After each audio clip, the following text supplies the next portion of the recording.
আমার চ্যানেলে আমি দশম শ্রেণীর ছাত্রছাত্রীদের আন্তরিক স্বাগত জানাই। আজকের ভিডিও বাংলা প্রসঙ্গে এবং অসুখী একজন কবিতাটি এখানে আমি আলোচনা করে দেবো। এর আগে আমি অসুখী একজন কবিতাটি সম্পর্কে আলোচনা করেছি, বলেছি। আজকে একটু সার্বিকভাবে আলোচনা করে দেবো। কেউ যদি বুঝতে চাইছো তাহলে অবশ্যই ভিডিও দেখতে থাকো, এবং আমি অসুখী একজন বলার পাশাপাশি যদি আরো সময় থাকে আরো কিছু বলে দেবো। ঠিক আছে। অসুখী একজন কবিতাটির কবি হচ্ছেন পাবলো নেরুদা। কবিতার পরেই তার সম্পর্কে বলা আছে, দেখে নিও। এবং অসুখী মানে এখানে কবিতায় যেটা বোঝানো হয়েছে, যেটা হচ্ছে প্রিয়জনের বিচ্ছেদের কারণে মানুষ অসুখী হয়ে পড়ে, এবং সে প্রিয়জন যদি আসার সম্ভাবনাটাও ক্ষীণ হয়ে যায়, তখন তার যে মনের কষ্টটা সেটা আরো বেশি বেড়ে যায়। এবং সেটাই এখানে বোঝানো হয়েছে। এবং যিনি অসুখী হয়েছেন, যার মন খারাপ, যিনি অসুখী হয়েছেন, তিনি এখানে বক্তা নন, এবং যার কারণে তিনি অসুখী তিনি এখানে বক্তা। ঠিক আছে। সেই কারণে কবিতাটা শুরু হয়েছে এইভাবে যে আমি তাকে ছেড়ে দিলাম। এখানে আমি তাকে ছেড়ে দিলাম, যাকে তিনি ছেড়ে দিলেন তিনি অসুখী হলেন। ঠিক আছে। এবং তাকে কোথায় ছেড়ে দিলেন? ঘরে ছেড়ে যাচ্ছেন। ঘরে ছেড়ে যাওয়া মানে তিনি দাঁড়িয়ে আছেন দরজাতে অপেক্ষায়, এবং যিনি ছেড়ে চলে যাচ্ছেন তিনি বহু দূর দূর চলে যাচ্ছেন। তখন আমরা দেখি আমাদের প্রিয়জনরা যখন কর্মস্থলে যায় কোনো, এখানে বোঝা যাচ্ছে যে যিনি ছেড়ে চলে যাচ্ছেন তিনি আগে থাকতে যে তৈরি ছিলেন যাওয়ার ব্যাপারে তা কিন্তু নয়। হঠাৎ হয়তো আকস্মিক কোনো ডাক পেয়েছেন কর্মের উদ্যোগে বা কোনো কারণে, যুদ্ধের ডাকও হতে পারে, কারণ পরবর্তীকালে যুদ্ধের কথাই বলা হবে। সেই কারণে তাকে সৈনিক হিসেবে ভেবে নেওয়া যেতেই পারে। ঠিক আছে। তিনি কর্তব্যের ডাকে দূরে চলে যাচ্ছেন, এবং তিনি তার প্রিয়জনকে দরজায় দাঁড় করিয়ে রেখে যাচ্ছেন, কারণ যিনি প্রিয়জন তিনি যতক্ষণ দেখা যায় ছেড়ে যাওয়া ব্যক্তিটিকে, ততক্ষণ তিনি দেখছেন দরজায় দাঁড়িয়ে। কারণ আপনজন অনেক দূরে চলে গেলে মন খারাপ হয়। তাই সবচেয়ে বেশি মন খারাপ হয় তার ফিরে আসার সম্ভাবনা যদি অনিশ্চিত থাকে। ঠিক আছে। আরো বেশি মন খারাপ হয় যদি তিনি একজন সৈনিক হন, তাহলে ফিরে আসার সম্ভাবনা অনেক সময় থাকে না। ঠিক আছে। হঠাৎ করেই ফিরে আসার সম্ভাবনা থাকে না। সেই কারণে মন খারাপ আরো বেশি প্রবল হয়। তাহলে মন খারাপের অবস্থাও কিন্তু বিভিন্ন রকম। যদি একটা নিশ্চিত নিরাপদ আশ্রয়ে সে কর্মের জন্য যায়, তাহলে কিন্তু যে মন খারাপ হয় তার চেয়েও বেশি ফিরে আসার সম্ভাবনা যদি ক্ষীণ থেকে ক্ষীণতর হয়, তাহলে মন খারাপের সম্ভাবনা অনেক বেশি হয়। ঠিক আছে। এবং সে বেশি অসুখী হয়ে পড়ে, প্রিয়জন। এবং আহ, এখানে ওই জন্যই পরে বলে দিয়েছে যে সে জানতো না আমি আর ফিরবো না। ঠিক আছে। তাহলে ধরে নেওয়া যেতেই পারে যে কর্মস্থলে গেলে কোন মানুষটা ফিরে আসে না? ঠিক আছে। কর্মস্থলে গেলে তো সব মানুষই ফিরে আসে। এখানে যদি এরম হয় যে সে জানতোই না আমি ফিরে আসবো না, সেটা একমাত্র একটা ক্ষেত্রেই হয়, যদি সে সৈনিক হয়। ঠিক আছে। যিনি বাড়ি ছেড়ে চলে যাচ্ছেন সেই ব্যক্তি যদি সৈনিক হয়, তাহলে তার ফিরে আসার সম্ভাবনা না থাকতেও পারে। ঠিক আছে। এবং দিনের পর দিন যখন চলে যাচ্ছে, একটা নিত্য নৈমিত্তিক ঘটনাও ঘটছে। ঠিক আছে। যেমন কুকুর হেঁটে যাওয়া, গির্জার নান হেঁটে যাওয়া।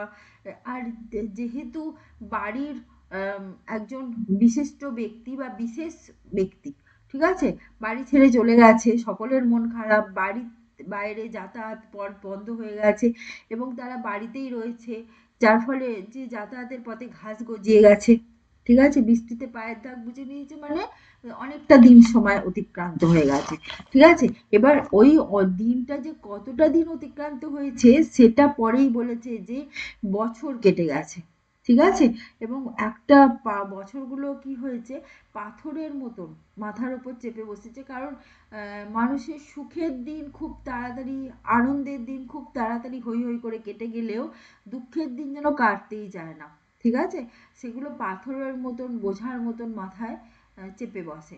ঠিক আছে, কষ্টের দিন অতিক্রান্ত হতেই চায় না, কষ্টের প্রহর অতিক্রান্ত হতেই চায় না। সেই রকমই বাড়ি থেকে চলে যাওয়া ব্যক্তিটির ফিরে আসার সম্ভাবনা অতিশয় ক্ষীণ হয়ে যাচ্ছে যখন, তখন কিন্তু বাড়িতে থাকা তার প্রিয়জনটি মন খারাপ এতটাই চরম আকার ধারণ করেছে যে বছরগুলো পাথরের মতন মনে হচ্ছে। যদি তুমি কবিতার সারবস্তু, কবিতার মর্মার্থ উপলব্ধি করতে পারো, তাহলে কিন্তু লেখাটা অনেক বেশি সহজ হবে। ঠিক আছে, এমনি যদি মুখস্থ করো তাহলে লেখার মধ্যে কোনো রকমেরই যাকে বলে আন্তরিকতা থাকবে না, তোমার লিখতেও ভালো লাগবে না, যিনি পড়ছেন তারও ভালো লাগবে না। ঠিক আছে, দেখো বলেছে তারপরে যুদ্ধ এলো, তাহলে আমরা ঘটনাক্রম পরপর সাজালে এটা বুঝতে পারবো যে যিনি গেছেন তিনি একজন সৈনিক। ঠিক আছে, কারণ লজিক বলছে তার ফিরে আসার সম্ভাবনা নেই। ঠিক আছে, তারপরে একটা বছর কেটে গেছে, সৈনিকদের তো এরকম অনিশ্চিতই ফিরে আসা হয়, যদি আসে তো বছরের পর বছর কেটে যায়, তারপরে তারা আসে। আচ্ছা, তারপরে যুদ্ধ এসেছে এবং যুদ্ধের মধ্যে একটা রক্তের আগ্নেয় পাহাড়ের মতো যুদ্ধ এসেছে, মানে যুদ্ধ মাধ্যমে প্রচুর মানুষের রক্তপাত হয়েছে, প্রচুর মানুষ মারা গেছে। ঠিক আছে, প্রচুর মানুষ মারা গেছে, তার মানে ধরেই নেওয়া যেতে পারে একটা প্রবল যুদ্ধ হয়েছে।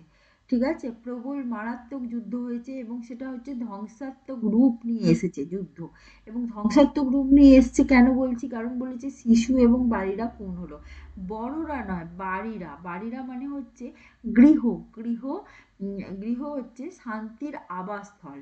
ঠিক আছে, প্রতিটি মানুষ যখন ব্যস্ত কর্মজীবনের মধ্যে থাকে সে কিন্তু ফিরে আসে গৃহেতে, এবং গৃহে এসে সে শান্তি, সুখ, স্বাচ্ছন্দ্য, আনন্দ, আরাম খুঁজে পায়।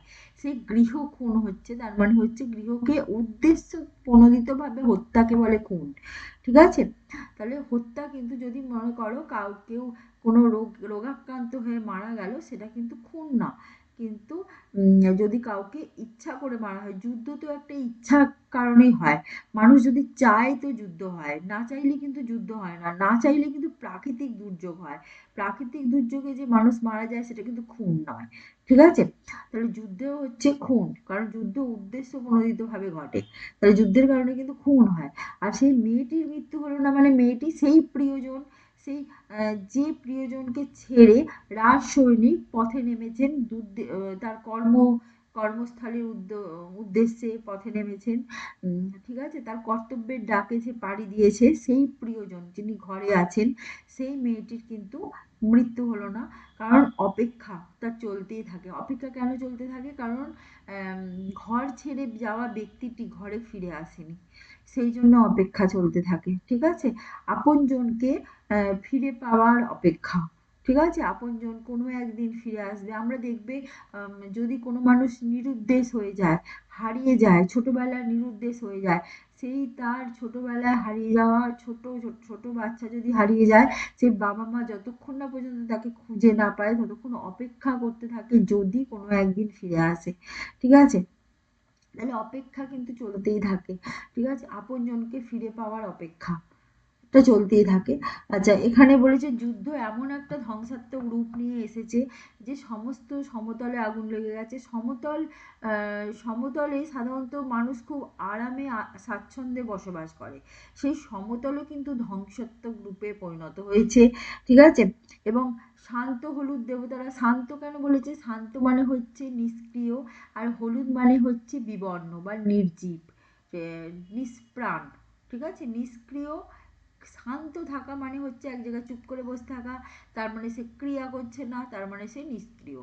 আর হলুদ মানে হচ্ছে বিবর্ণ, মানে প্রাণ শক্তিহীন। ঠিক আছে, তার মধ্যে কোনো উদ্দীপনা নেই। এই যে বলে না যে দেবতার কাছে মাথা খুঁড়ে খুঁড়েও দেবতা সাড়া দেয় না।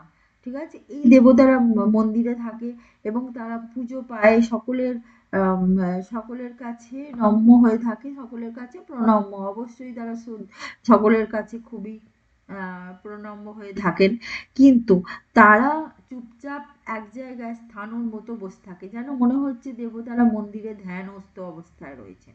ঠিক আছে, তারা নিষ্ক্রিয়, তারা উদ্দীপনাহীন, এই অবস্থায় তারা রয়েছে। ঠিক আছে, এবং তারাও কিন্তু মন্দির থেকে টুকরো টুকরো হয়ে ভেঙে পড়লো, কারণ যুদ্ধ তো হয় যখন, তখন তো যখন আকাশে বোমারু উড়ে বেড়ায়, বিমান, বোমান বিমান থেকে বোমা পড়ে, বোমা বর্ষণ হয়, তখন তো বেছে বেছে বোমা বর্ষণ হয় না, তখন যেখানে সেখানেই বোমা বর্ষণ হতে পারে। তা সেই কারণে ধ্বংস তো চারিদিকে, ধ্বংসলীলা অব্যাহত থাকে, ঠিক আছে। এবং এখানে দেখা যাচ্ছে যে ব্যক্তি, যে রাজসৈনিক, যিনি কর্তব্যের ডাকে দূর দেশে পাড়ি দিয়েছেন, তার বাড়িটিও কিন্তু পরিত্রাণ পায় না, তার বাড়িটিও যুদ্ধের কবলে পড়ে এবং তার সেই মিষ্টি বাড়ি, তার সেই সুখী গৃহ আবাসস্থল, সেটা গৃহস্থ আবাসস্থলটি সেটি নষ্ট হয়ে যায়। এবং তিনি যেখানে ঘুমিয়েছিলেন, ঝুলন্ত বিছানা, তার করতলের পাতার মধ্যে চিমনি, তার সমস্ত শখের জিনিসগুলো, সেগুলো কিন্তু নষ্ট হয়ে যায়। এবং যেখানে শহর, সেখানেও কিন্তু ধ্বংসের যে চিহ্ন, সেটা দেখতে পাওয়া যায়। ধ্বংসলীলা, যুদ্ধের একটা ধ্বংসাত্মক, ভয়াবহ, মর্মান্তিক চিহ্ন দেখতে পাওয়া যায়, যে যুদ্ধ কোথায় কোথায় তার ছাপ রেখে গেছে, ঠিক আছে। কিন্তু দেখা যাচ্ছে সেই মেয়েটি কিন্তু তখনও অপেক্ষায় থাকে। কারণ কি? কারণ সৈনিকরা যতক্ষণ না ফিরে না আসে, ততক্ষণ অবধি তার প্রিয়জনেরা কিন্তু অপেক্ষায় দিন গুনতে থাকে যে কবে সে ফিরে আসবে। এবং যেহেতু তারা ফিরে আসছে না তখনও, সেই জন্য তারা দুঃখী থাকে, তারা অসুখী থাকে। তাহলে কারা অসুখী? যারা অপেক্ষায় দিন গুনছে। কারা অপেক্ষায় দিন গুনছে? যাদেরকে ঘরে ছেড়ে রেখে কর্তব্যের ডাকে সৈনিকরা যুদ্ধের জন্য পাড়ি দিয়েছে এবং অনিশ্চিত দিনের জন্য পাড়ি দিয়েছে, যাদের ফিরে আসার সম্ভাবনা ক্ষীণ থেকে ক্ষীণতর হয়ে যাচ্ছে প্রতিদিন, ঠিক আছে। প্রতিদিন যত দিন যাচ্ছে ফিরে আসার সম্ভাবনা ক্ষীণ হচ্ছে। এরকম সৈনিকদের জন্য অসুখী হয়ে আছেন তার পরিবারের প্রিয়জন, ঠিক আছে। এই গেল কবিতাটি, অসুখী একজন কবিতার বিষয়বস্তু। দেখো এরপরে যে তোমাদের আছে যেটা, সেটা হচ্ছে আয় আরো বেঁধে বেঁধে থাকি। দেখো আয় আরো বেঁধে বেঁধে থাকিটা খুব সহজ কবিতা একটি, এবং শঙ্খ ঘোষ কবিতাটি খুব সহজ হলেও কবিতাটির বক্তব্য ভীষণ ভীষণ তাৎপর্যপূর্ণ। দেখো আমরা যখন কোনো মহা বিপদ এসে উপস্থিত হয়, এমন নয় কিন্তু আমাদের জীবন খুব সহজ সরল, ঠিক আছে। আমাদের জীবন কিন্তু, প্রত্যেকের জীবনই যে কোনো সময় যে কোনো বিপদ এসে উপস্থিত হতে পারে, এবং এই বিপদের যে মোকাবিলা, সেটা কিন্তু যার উপর বিপদের পাহাড় এসে নেমেছে তার একার পক্ষে করা সম্ভব নয়। তাই সকলে মিলে যদি মিলিত প্রচেষ্টা না করা হয়, সবাই হাতে হাত ধরে যদি বিপদের মোকাবিলা না করা হয়, তাহলে কিন্তু একদিন মানুষের অস্তিত্ব বিলুপ্ত হয়ে যাবে, ঠিক আছে। তাহলে দেখো বিপদ কিরকম আসতে পারে। বিপদ তো মাথার উপরে আসতে পারে, ডান পাশে, বাঁ পাশে, পায়ের তলায়, সব জায়গায়। সেইটা বোঝানোর জন্য কবি 4টি লাইন ব্যবহার করেছেন, যেটা হচ্ছে আমাদের ডান পাশে ধস, বাঁয়ে গিরিখাত, মাথায় ভূমারু, আর পায়ে পায়ে হিমানির বাঁধ।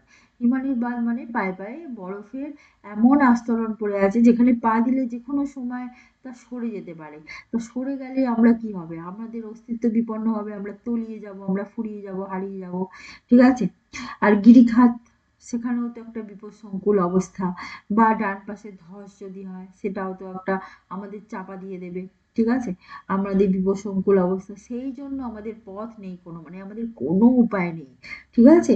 আমাদের ঘর উড়ে গেছে, মানে আমাদের যে আমাদের স্থায়ী ঠিকানা, সেটা চলে গেছে, সেটা হারিয়ে গেছে। এবং আমরা দেখছি শিশুদের সব চারিদিকে ছড়ানো আছে। শিশুদের কিন্তু আমরা, যদি শত্রুর শিশুও হয়, সেখানেও কিন্তু আমরা তাদেরকে আগলে রাখার চেষ্টা করি। শিশু কিন্তু সকলের কাছে খুব প্রিয়, বলে শিশু, ফুল আর গান সকলের প্রিয়। সেই জন্য শিশুদের সব যখন চারিদিকে ছড়ানো আছে, তখন তো যে কোনো মানুষের যে কোনো সময় মৃত্যু আসন্ন, ঠিক আছে, আসতেই পারে। আচ্ছা, আজকে এই পর্যন্ত। নেক্সট ভিডিও এটারই পরবর্তী অংশ এবং পরের কোনো গল্প কবিতা নিয়ে শুরু করব আলোচনা। আজকে এই পর্যন্ত।